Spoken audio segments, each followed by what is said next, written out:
En 1837, Antonio López de Santa Anna, el que un día fuera el dictador joven y gallardo de México, regresó a su hogar humillado. Texas se había perdido para siempre.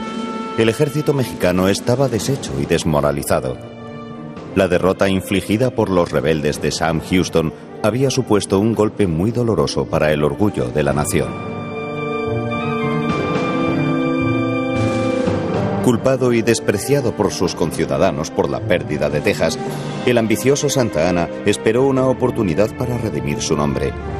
No tuvo que esperar mucho.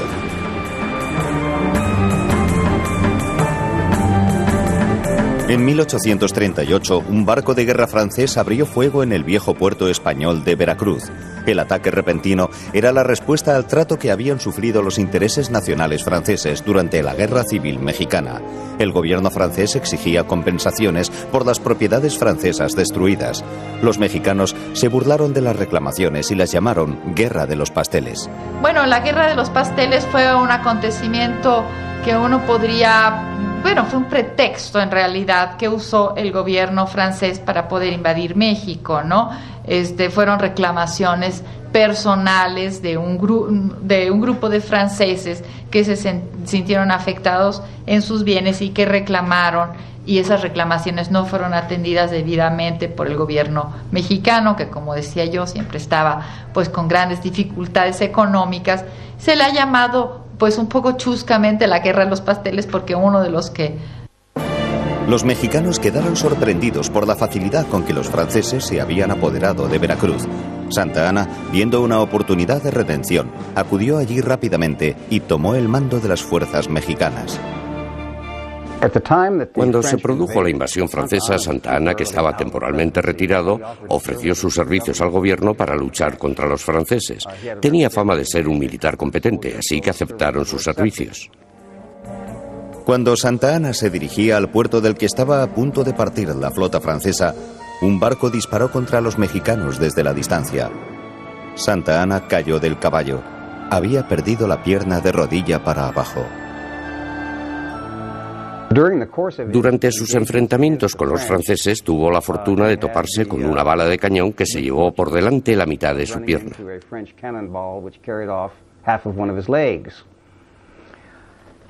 Jamás permitiría que México olvidara esa pierna. El miembro amputado fue llevado a Ciudad de México y enterrado en una cripta especial construida en una capilla de la ciudad. Fue un acontecimiento imponente al que asistieron el cuerpo diplomático extranjero y los miembros del Congreso. Tras la marcha de los franceses, Santa Anna alabó su pobre miembro perdido y alardeó de su heroísmo en Veracruz con exageración teatral. Hemos vencido, sí, hemos vencido. La bandera de México permanece triunfante. Ojalá los mexicanos olviden mis errores políticos y no me nieguen el único título que deseo legar a mis hijos, el título de buen mexicano. Antonio López de Santa Anna.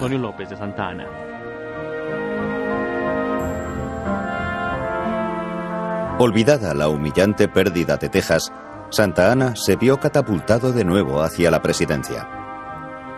Asumió el título de Alteza Serenísima. Creó una guardia de honor personal, los Lanceros del Honor Supremo, y organizó desfiles, bailes y banquetes grandiosos en su honor. Se alzó una estatua de Santa Anna indicando hacia Texas, territorio que había prometido reconquistar.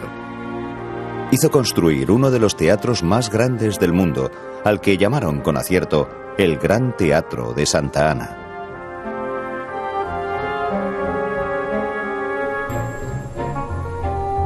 Para pagar toda esa opulencia, se impuso a los mexicanos una gran cantidad de impuestos nuevos. Se grababa el número de ruedas de los carruajes, el número de canalones de las casas e incluso el número de perros que tuvieran.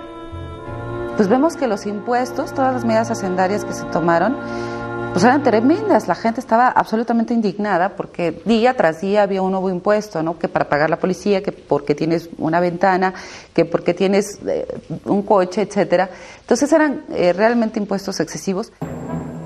Pese a la penuria económica que padecían la mayor parte de los mexicanos, Santa Anna derrochaba cantidades enormes de dinero en asuntos tan triviales como las peleas de gallos. Se retiraba durante meses a su hacienda para organizar el sangriento espectáculo en el que abundaban las apuestas. Los hombres pueden divertirse como les plazca, siempre que las apuestas se realicen entre caballeros. Antonio López de Santa Anna.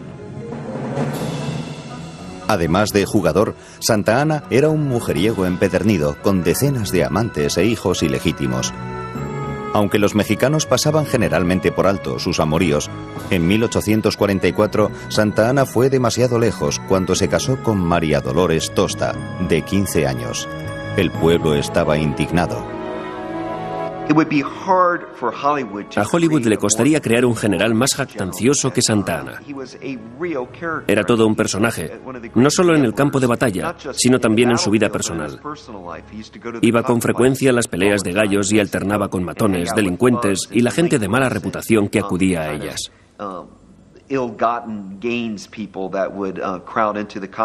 A los pocos días de morir su esposa, se casó con una chica de 15 años. Tenía todo el machismo jactancioso que se puede esperar de un general mexicano.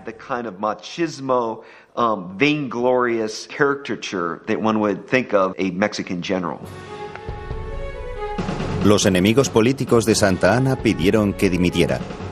Tropas rebeldes, junto a una muchedumbre enojada, recorrieron la ciudad destrozando estatuas del dictador y, lo más insultante, irrumpieron en la tumba donde se guardaba su pierna amputada y pasearon por las calles el macabro trofeo. Santa Anna estaba horrorizado. Dios Todopoderoso, un miembro de mi cuerpo perdido al servicio de mi país, robado de su urna funeraria. En aquel momento de pena y frenesí decidí abandonar mi país natal. Antonio López de Santa Anna. Vuelto a caer en desgracia, Santa Anna huyó disfrazado, guiando un grupo de mulas por las montañas hasta Veracruz y partiendo luego hacia el exilio en Cuba. Irónicamente, ese personaje mezcla de héroe y villano se iba en el momento en que su país más le necesitaba. México estaba al borde de la guerra con los Estados Unidos.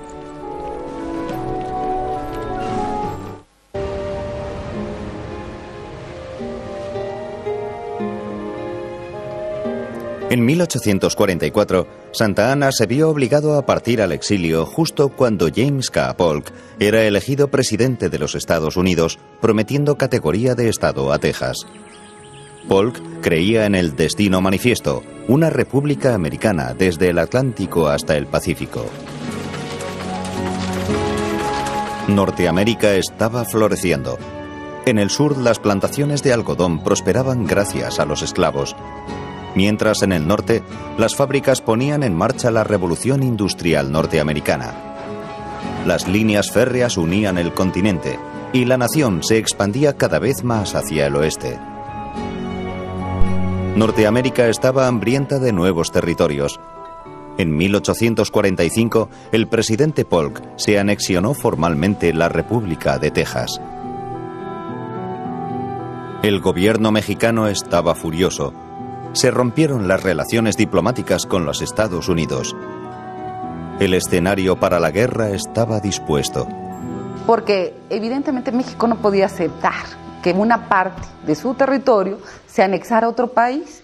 Era elemental que eso no lo podía aceptar, porque su soberanía estaba siendo agredida. Y entonces, por supuesto, cuando Estados Unidos se anexa el territorio tejano, ¿qué tuvo que hacer el gobierno mexicano? Enviar, obviamente, a su ejército a recuperar ahora esta franja que unilateralmente se habían tomado Estados Unidos. Pero muchos mexicanos, conscientes de la inestabilidad de su gobierno, recelaban del conflicto. Los políticos mexicanos intentaron convencer a los ciudadanos de que México podía ganar la guerra, pero estos se mostraban incrédulos. Los mexicanos esperaban que su país fuera capaz de unirse, esperaban que las diferentes facciones dejaran de lado las diferencias que les separaban, que tanto liberales como conservadores apoyaran el esfuerzo de la guerra, que tanto federalistas como centralistas apoyaran el esfuerzo de la guerra, pero esa unidad no llegó. La guerra o cuanto menos la amenaza de guerra, era lo que quería Polk. México era el mayor obstáculo para el sueño de una Norteamérica de mar a mar. Amplias zonas del oeste, California, Nuevo México, Arizona y Nevada, habían pertenecido a México desde la época de los conquistadores. Polk encontró una disculpa a medida para la confrontación en una vieja disputa fronteriza entre México y Texas. El tema que llevó definitivamente a la guerra fue una disputa sobre fronteras. A lo largo del período colonial, la frontera oeste de Texas había sido siempre el río Nueces. Cuando México consiguió la independencia de España, la frontera oeste era todavía el río Nueces. Pero cuando Texas logró la independencia y estableció sus propias fronteras, declaró que la frontera oeste era el río Grande. En el Golfo de México, el río Grande y el río Nueces están separados solo unos 300 kilómetros. Pero más adelante los tejanos reclamaron el río Grande hasta su nacimiento. El río Grande no viene directamente del norte, sino del noroeste. Eso significa que El Paso, Albuquerque, Santa Fe y Taos se incluían en la reivindicación tejana. Este fue el tema que llevó definitivamente a la guerra entre los Estados Unidos y México. La primavera de 1846, el general Zachary Taylor llevó tropas de los Estados Unidos al territorio en disputa, provocando a los mexicanos. Los Estados Unidos deciden enviar su ejército a Texas como fuerza de observación, mientras los Estados Unidos y Texas negocian la anexión. Con la anexión, la fuerza de observación se convierte en ejército de ocupación y se traslada a una base en Corpus Christi.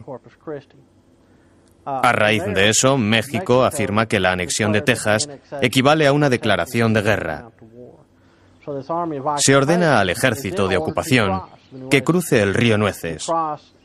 Cruza la zona en disputa entre río Nueces y río Grande y toma posiciones frente a Matamoros. A don Zachary Taylor, le pido que levante el campamento y regrese a la orilla este del río Nueces. Si insiste en quedarse, las armas, y solo las armas, decidirán esta cuestión. General Pedro de Ampudia, gobernador de Matamoros. El 23 de abril, un escuadrón de la caballería mexicana atacó a los dragones de Taylor, matando a 11 norteamericanos. Polk instó al Congreso a que declarara la guerra. México ha traspasado las fronteras de los Estados Unidos y derramado sangre en tierra norteamericana. Solicito del Congreso el reconocimiento inmediato del estado de guerra. James K. Polk.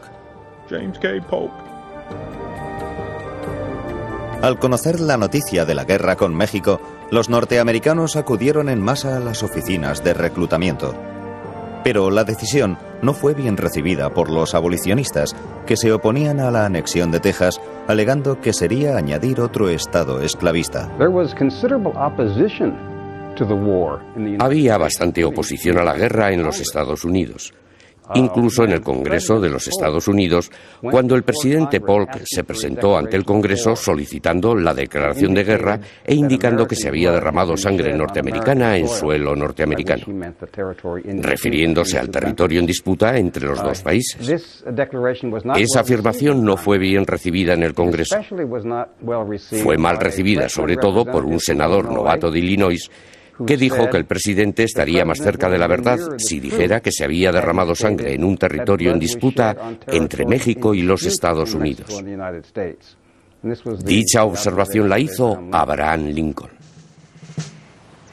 La guerra con México sería la primera guerra de conquista de Norteamérica. A comienzos de 1846, los soldados de los Estados Unidos mueren para demostrar su valor y el cuerpo de oficiales del ejército regular de los Estados Unidos, recién salido limpio, brillante y pulido de West Point, se prepara para enfrentarse a un oponente real. Ven a los mexicanos como un oponente en potencia. Los mexicanos tienen un aspecto feroz en el campo. Sus uniformes son espectaculares. Los norteamericanos sienten gran respeto por el ejército mexicano. La caballería y soldados norteamericanos ocupan Nuevo México con rapidez, mientras otros norteamericanos se apoderan de California. Había pocos colonos mexicanos y menos soldados. El territorio ofreció muy poca resistencia. En mayo de 1846, el ejército de Zachary Taylor expulsó a los mexicanos de Texas a lo largo de Río Grande. Capturó la norteña ciudad mexicana de Monterrey después de 4 días de asedio. Santa Anna, como el fénix que renace de las cenizas, se presenta voluntario para recuperar el territorio. Tranquilamente, a través del bloqueo, y entra a México y arma un ejército de 20,000 hombres, que es algo, increíble. Lo increíble también es por qué todos, no todos, pero gran parte de los mexicanos le tenían una enorme fe a este tío, ¿no? Que levantaba ejércitos, que conseguía dineros, que convencía a los inconvencibles de que hicieran cosas que uno nunca pensaría. De ser tan audaz, llevar hombres prácticamente descalzos, que no sabían usar las armas, que casi se morían de hambre, y hacerlos pelear casi para ganar una batalla, que es algo inusitado, ¿no? Prometiendo expulsar a Taylor de suelo mexicano, Santa Anna se dirigió hacia el norte en un carro tirado por 8 mulas. Iba acompañado de un ejército de 20,000 hombres. Era una fuerza impresionante sobre el papel, pero no en la práctica. Para cualquiera que evaluara la situación desde fuera, sobre todo para un observador europeo, el ejército mexicano era igual, e incluso superior al de los Estados Unidos. Pero lo cierto es que el ejército mexicano estaba debilitado por las divisiones internas. Su logística existía en los documentos, pero no en la realidad.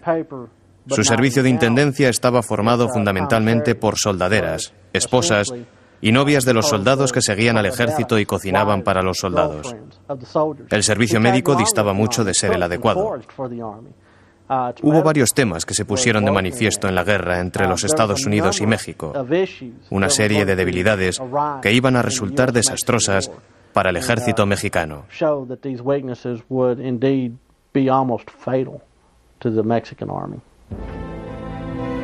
Mientras el escasamente preparado ejército de Santa Anna se dirigía hacia el norte para enfrentarse a los norteamericanos, el presidente Polk decidió enviar un segundo ejército a Veracruz, comandado por el general Winfield Scott. Se envió a más de la mitad de los hombres de Taylor a unirse al ejército de Winfield Scott. Taylor se quedó con solo unos 5,000 soldados, en su mayoría novatos y sin preparación.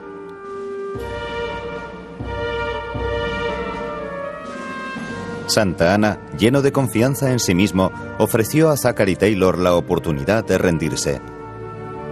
Pero el entrecano veterano de la guerra de 1812 no estaba dispuesto a ceder, pese a que los mexicanos le superaban ampliamente en número. El viejo improvisador estaba preparado para el enfrentamiento.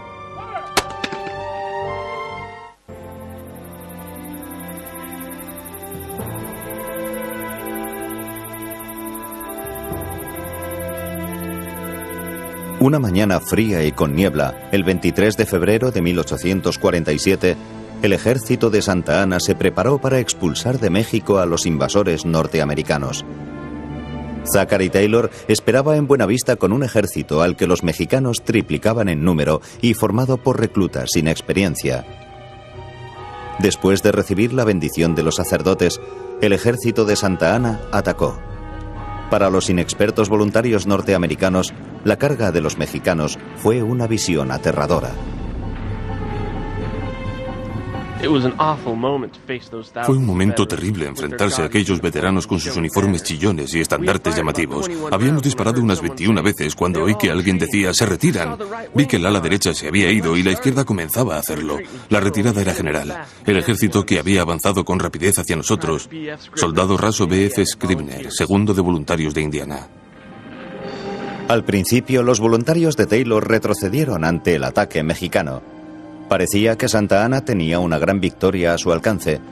Sin embargo, el avance mexicano se vio de pronto cortado en seco por un aguerrido regimiento de voluntarios de Mississippi, dirigido por un joven oficial de West Point. el futuro presidente de la Confederación, Jefferson Davis.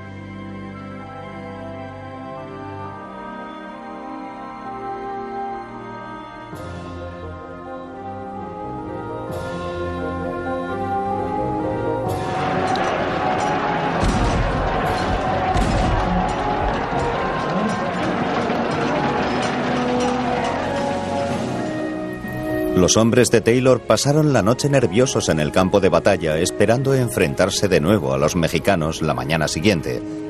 En vez de eso, encontraron el campamento mexicano desierto. Santa Anna se había retirado.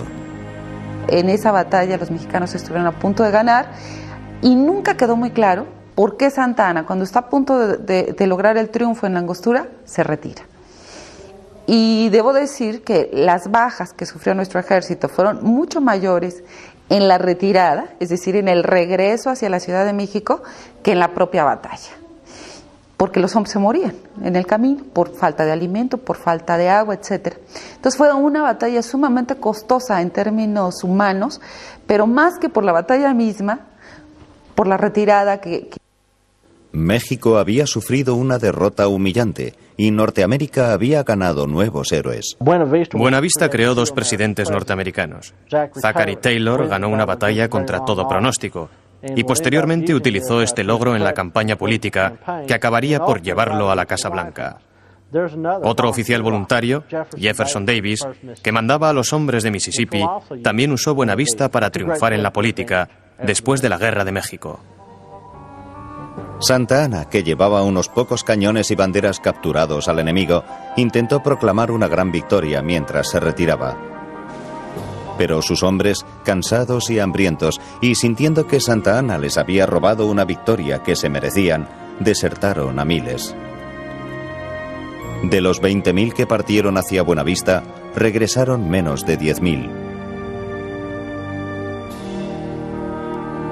En marzo de 1847, el ejército norteamericano mandado por Winfield Scott llegó a Veracruz. Los hombres de Scott rodearon la ciudad y la bombardearon de forma devastadora hasta que los mexicanos se rindieron. Los mexicanos calculan que el número de bajas entre muertos y heridos está entre 500 y 1000. Entre las víctimas hay muchas mujeres y niños. Noticias. Nueva Orleans, Delta, 1847.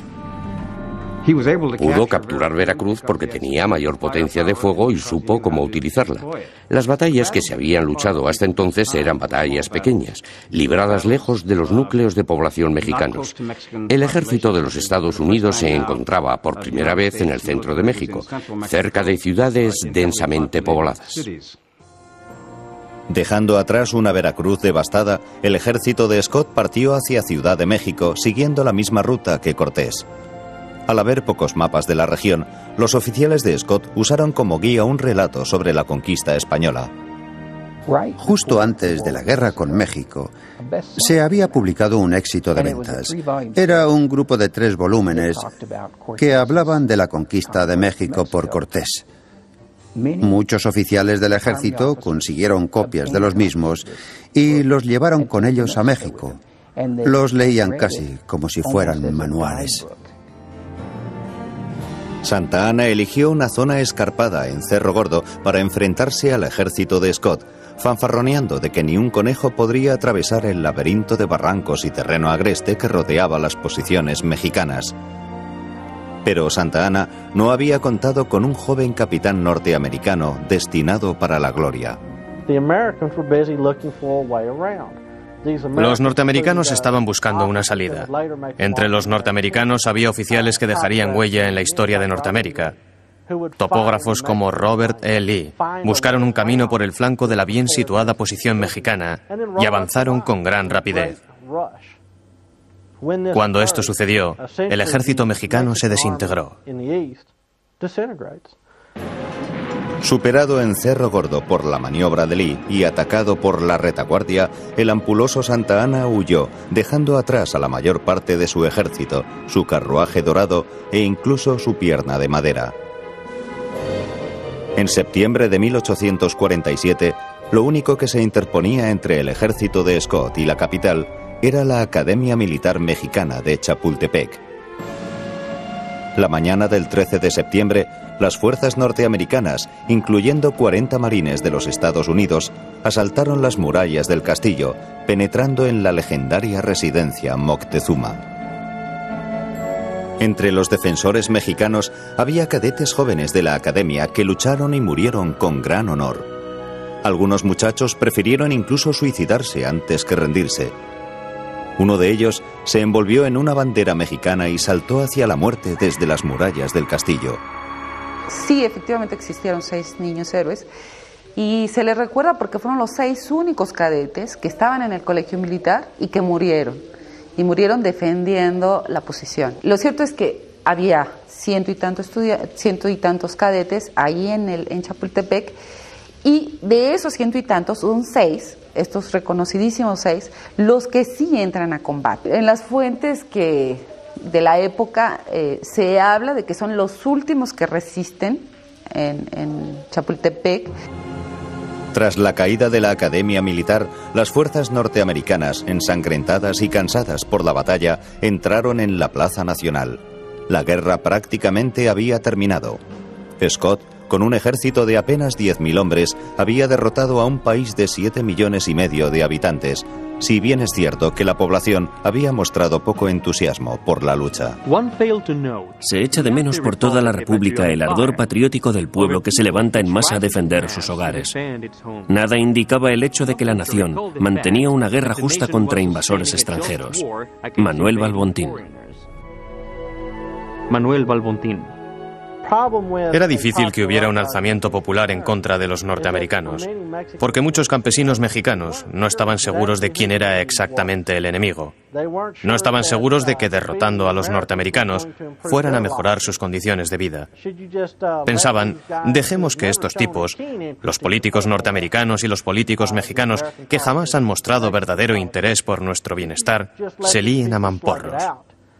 Siempre que eso no ponga en peligro nuestras vidas, nuestras granjas o nuestras familias, ¿por qué vamos a involucrarnos? El Tratado de Guadalupe Hidalgo, que puso fin a la guerra, concedía a los norteamericanos casi la mitad del país, incluyendo Nuevo México, Nevada, Arizona y California. La Guerra de México y el Tratado de Guadalupe Hidalgo fueron desastrosos desde el punto de vista mexicano. Perder la mitad del territorio nacional en una guerra de agresión no resulta fácil de aceptar. Y para echar sal sobre la herida, un año después de que el Tratado de Guadalupe Hidalgo fuera firmado y ratificado por los congresos de ambos países, se descubrió oro en California. México llevaba buscando en el norte desde el siglo XVII esa tierra de riqueza fantástica, pero apareció con un año de retraso. De no haber habido guerra, o de haberla ganado México, el oro de California hubiera llevado el símbolo mexicano del águila y la serpiente. Pero como todos sabemos, al oro de Sutter's Mill, el oro de California, se le puso el sello del águila y el escudo de los Estados Unidos, y se convirtió en un gran motor económico que atrajo a más y más norteamericanos hacia el oeste, y convirtió para siempre en parte de los Estados Unidos el territorio cedido por México.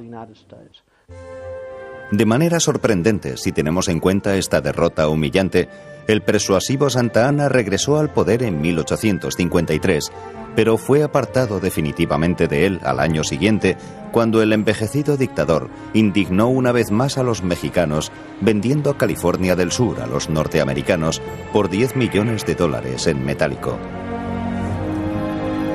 En las décadas siguientes hubo caos político, guerra civil, una revolución y ocupación extranjera. Mientras, la nación se esforzaba por entrar en el mundo moderno. En las décadas que siguieron a la guerra entre México y Norteamérica, cada país siguió caminos completamente diferentes. Los Estados Unidos se convirtieron en una democracia estable y desarrollaron la economía más poderosa del mundo. Una economía alimentada en parte por los territorios arrebatados durante la guerra. México trató de establecer un sistema democrático, pero el país había perdido la mitad de su territorio a manos de los Estados Unidos y durante la guerra había sufrido daños terribles en sus principales ciudades. El terror de la población es alucinante, ¿no? Y se tienen que soportar 9 meses de ocupación del ejército norteamericano ocupando. La población tiene que pagarle contribuciones a los norteamericanos y por supuesto también un incremento verdaderamente alarmante de la criminalidad en la ciudad.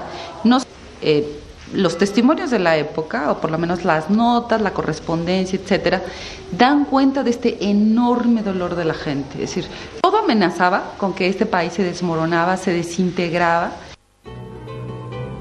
Comprendiendo que había que hacer algo, los liberales reformistas completaron una nueva constitución en 1857.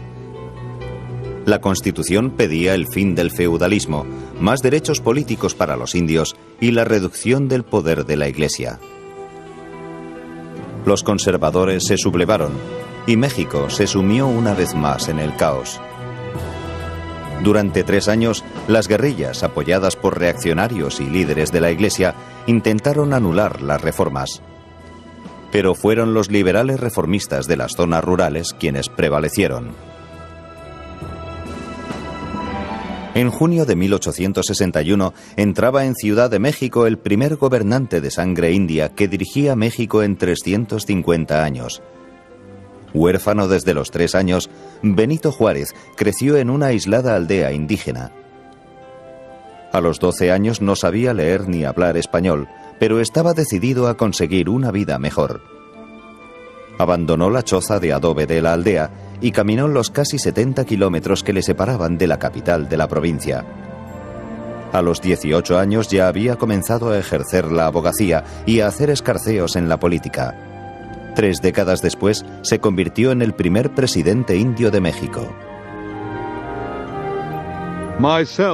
Soy un hijo del pueblo, no los olvidaré.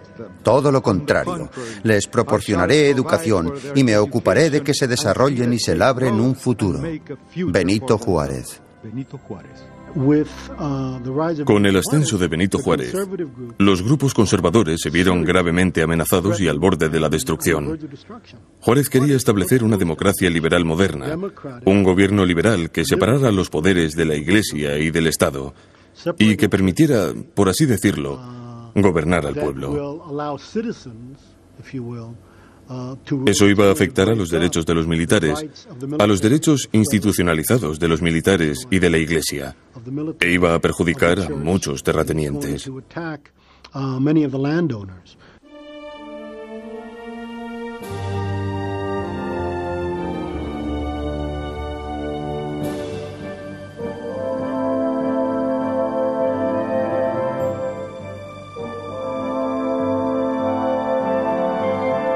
Para ayudar a los necesitados, Juárez miró en primer lugar hacia la Iglesia Católica, la institución más poderosa de México. La Iglesia controlaba casi la mitad de las propiedades inmobiliarias de México, todas libres de impuestos. Juárez dio un paso revolucionario. Prohibió que la Iglesia tuviera propiedades que no fueran edificios. Se dictaron leyes para que los religiosos quedaran sometidos a las mismas leyes que el resto de los ciudadanos, y el Estado se hizo cargo de los nacimientos, muertes y matrimonios. La Iglesia, los conservadores e incluso el Papa se pusieron furiosos. Reprobamos todo lo que el gobierno mexicano ha hecho contra la religión católica y alzamos nuestra voz pontifical para condenar, reprobar y declarar nulos dichos decretos y todo lo que la autoridad ha hecho despreciando la autoridad eclesiástica. Papa Pío IX. Juárez había molestado al sistema social que dominaba México desde la conquista. En los Estados Unidos, que tenemos miles de religiones diferentes, no hay que preocuparse porque el poder de la Iglesia o de la religión domine el país. Pero en México sí que había que preocuparse por eso. En la década de 1860, Benito Juárez intentó limitar el poder de la Iglesia católica. Fue como caminar hacia una sierra circular. La Iglesia tenía mucho poder. Intentó hacer reformas y derribar el monolito que formaba el Imperio Católico. Pero la Iglesia no quiso colaborar. En 1861, la Iglesia y sus seguidores encontraron un aliado a miles de kilómetros, en Francia. Eugenia, la emperatriz de Francia, se había quedado fascinada con México. Católica devota y española de nacimiento, le permitieron hacer escarceos en política a cambio de tolerar los devaneos de su esposo con un sinfín de amantes. Al esposo de Eugenia, Luis Napoleón III, también le atraía la idea de una potencia que reviviera los días de su famoso tío, Bonaparte. Para Napoleón era importante pues tener influencia en América, en el continente, ¿verdad? Y yo creo que una de las maneras era pues establecer este imperio en México. Él no tenía en realidad pues un imperio que gobernar, pues tenían gran interés de poder. Influenciado por las promesas de que el pueblo mexicano recibiría con los brazos abiertos al ejército francés, no dejó pasar la oportunidad de añadir México a su dominio en expansión. Simplemente esperó una excusa para invadir el país.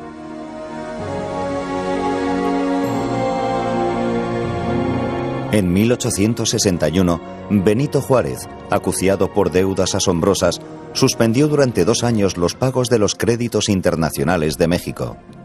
Napoleón aprovechó la oportunidad y mandó a la flota francesa a Veracruz, prometiendo cobrarse la parte francesa de la deuda mexicana. El momento elegido por Napoleón era perfecto. Norteamérica, distraída con su propia guerra civil, no estaba en posición de hacer cumplir la doctrina Monroe, que prohibía la intervención extranjera en el hemisferio occidental. En la década de 1860 los Estados Unidos estaban en mitad de la guerra civil y Abraham Lincoln tenía las manos atadas. No podía hacer respetar la doctrina Monroe en el resto del hemisferio cuando era justo el momento de hacerlo.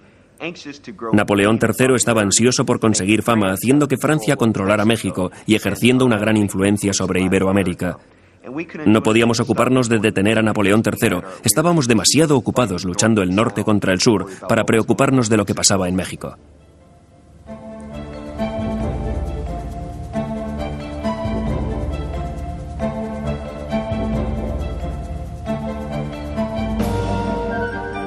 Desde Veracruz, las tropas de Napoleón marcharon hacia Ciudad de México, siguiendo el trillado camino de los conquistadores.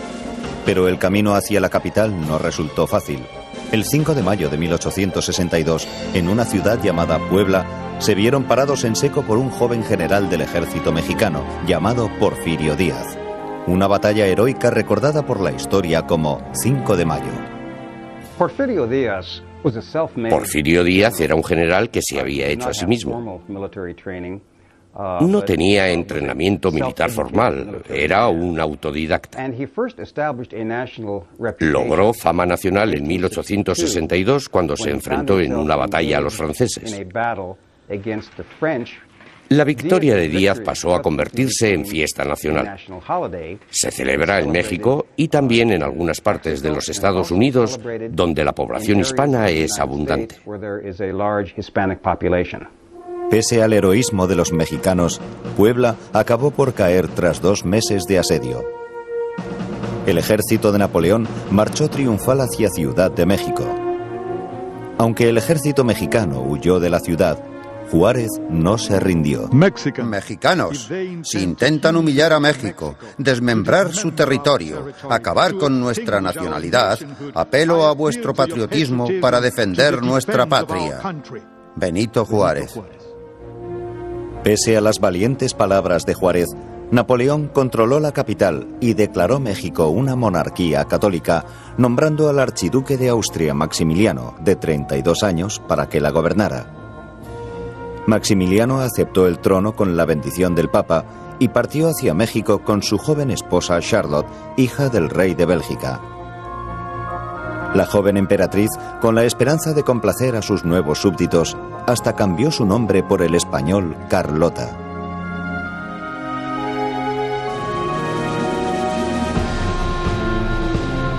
Pese a sus nobles intenciones, Maximiliano y Carlota no fueron capaces de llevar la paz a México. Juárez continuó su alzamiento y los mexicanos conservadores fueron incapaces de aceptar una monarquía impuesta por un poder europeo.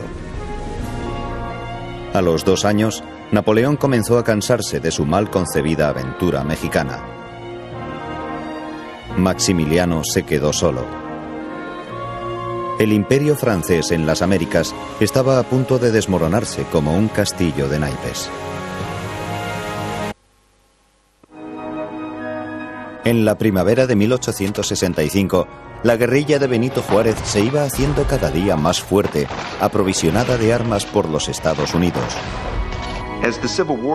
Cuando la guerra civil comenzó a amainar, sobre todo después de las victorias de las tropas de la Unión en Vicksburg y Gettysburg, primero despacio la administración Lincoln y luego con mayor velocidad la administración de Andrew Johnson, comenzaron a ayudar a México enviando armas y ropa, enviando tropas a la frontera, dejando claro que los Estados Unidos no iban a tolerar una injerencia europea de esa índole en el nuevo continente. Napoleón III, temeroso de enviar sus mejores tropas al otro lado del Atlántico y poco dispuesto a arriesgarse a una guerra con los Estados Unidos, retrocedió y ordenó a los soldados franceses que se fueran de México. Sin un ejército francés que le protegiera, el nudo de la soga al cuello de Maximiliano estaba cada vez más apretado. Envió a Carlota a Francia para que estuviera segura. Desafiante hasta el final, Maximiliano encabezó un pequeño ejército de realistas mexicanos que fue rápidamente aplastado por Juárez. El emperador fue capturado y condenado a muerte como castigo por los miles de guerrilleros ejecutados por los franceses. No le perdonaré la vida. De todas formas, no soy yo quien se la quita, sino el pueblo y la ley. Si no cumpliera su voluntad, el pueblo se cobraría su vida y la mía también. Benito Juárez. Cuando el pelotón de ejecución alzó sus armas, el emperador miró al cielo y gritó en español: Muero por una causa justa. Perdono a todos y rezo porque todos me perdonen a mí. Que mi sangre mane por el bien de esta tierra. ¡Viva México!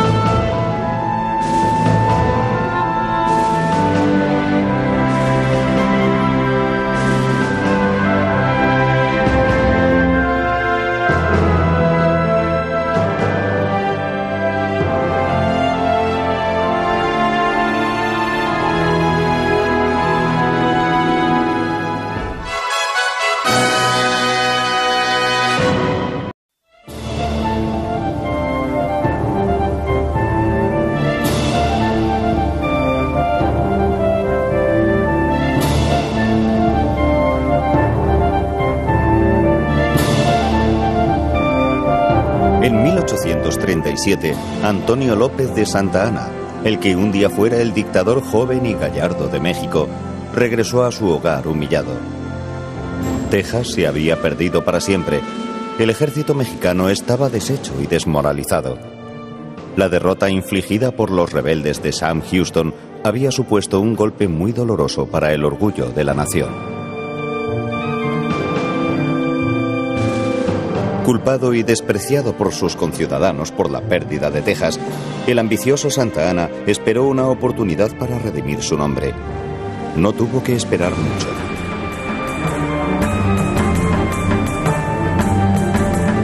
En 1838, un barco de guerra francés abrió fuego en el viejo puerto español de Veracruz.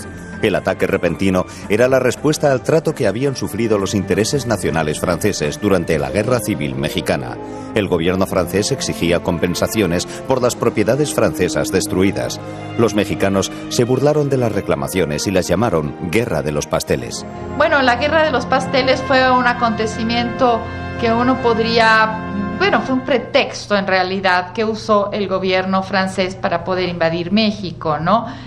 Fueron reclamaciones personales de un grupo de franceses que se sintieron afectados en la ciudad, destrozando estatuas del dictador. Y lo más insultante, irrumpieron en la tumba donde se guardaba su pierna amputada y pasearon por las calles el macabro trofeo. Santa Anna estaba horrorizado. Dios Todopoderoso, Un miembro de mi cuerpo perdido al servicio de mi país. Robado de su urna funeraria. En aquel momento de pena y frenesí decidí abandonar mi país natal. Antonio López de Santa Anna. Vuelto a caer en desgracia, Santa Anna huyó disfrazado, guiando un grupo de mulas por las montañas hasta Veracruz y partiendo luego hacia el exilio en Cuba. Irónicamente, ese personaje mezcla de héroe y villano se iba en el momento en que su país más le necesitaba. México estaba al borde de la guerra con los Estados Unidos.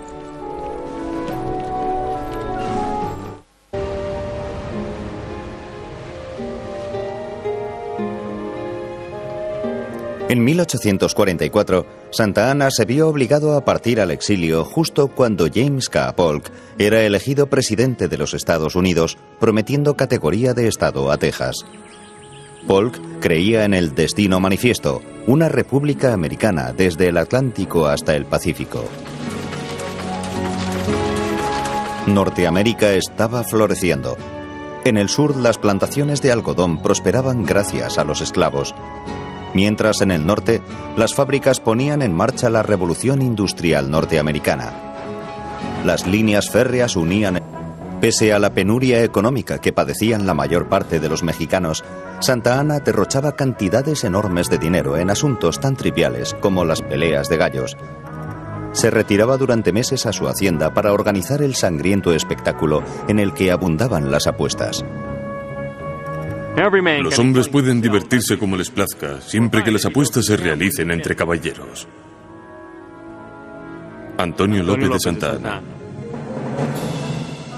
Además de jugador, Santa Anna era un mujeriego empedernido con decenas de amantes e hijos ilegítimos. Aunque los mexicanos pasaban generalmente por alto sus amoríos, en 1844 Santa Anna fue demasiado lejos cuando se casó con María Dolores Tosta, de 15 años. El pueblo estaba indignado. A Hollywood le costaría crear un general más jactancioso que Santa Anna. Era todo un personaje, no solo en el campo de batalla, sino también en su vida personal. Iba con frecuencia a las peleas de gallos y alternaba con matones, delincuentes y la gente de mala reputación que acudía a ellas.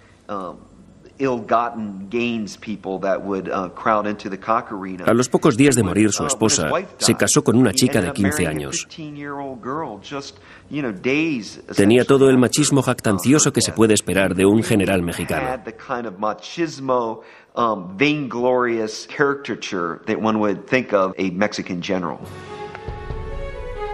Los enemigos políticos de Santa Anna pidieron que dimitiera. Tropas rebeldes, junto a una muchedumbre enojada, recorrieron bienes y que reclamaron, y esas reclamaciones no fueron atendidas debidamente por el gobierno mexicano, que como decía yo, siempre estaba pues con grandes dificultades económicas. Se le ha llamado pues un poco chuscamente la guerra de los pasteles, porque uno de los que... Los mexicanos quedaron sorprendidos por la facilidad con que los franceses se habían apoderado de Veracruz. Santa Anna, viendo una oportunidad de redención, acudió allí rápidamente y tomó el mando de las fuerzas mexicanas. Cuando se produjo la invasión francesa, Santa Anna, que estaba temporalmente retirado, ofreció sus servicios al gobierno para luchar contra los franceses. Tenía fama de ser un militar competente, así que aceptaron sus servicios.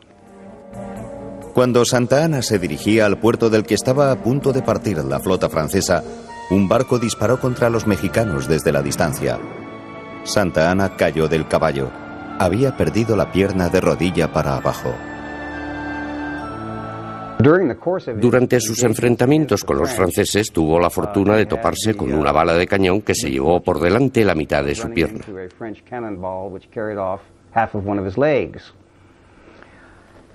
Jamás permitiría que México olvidara esa pierna. El miembro amputado fue llevado a Ciudad de México y enterrado en una cripta especial construida en una capilla de la ciudad. Fue un acontecimiento imponente al que asistieron el cuerpo diplomático extranjero y los miembros del Congreso. Tras la marcha de los franceses, Santa Anna alabó su pobre miembro perdido y alardeó de su heroísmo en Veracruz con exageración teatral. Hemos vencido, sí, hemos vencido. La bandera de México permanece triunfante. Ojalá los mexicanos olviden mis errores políticos y no me nieguen el único título que deseo legar a mis hijos, el título de buen mexicano. Antonio López de Santa Anna.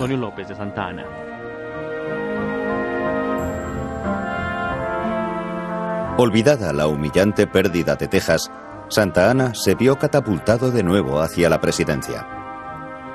Asumió el título de Alteza Serenísima. Creó una guardia de honor personal, los Lanceros del Honor Supremo, y organizó desfiles, bailes y banquetes grandiosos en su honor. Se alzó una estatua de Santa Anna indicando hacia Texas, territorio que había prometido reconquistar. Hizo construir uno de los teatros más grandes del mundo, al que llamaron con acierto el Gran Teatro de Santa Anna.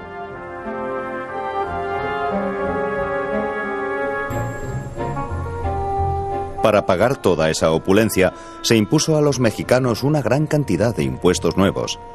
Se grababa el número de ruedas de los carruajes, el número de canalones de las casas e incluso el número de perros que tuvieran.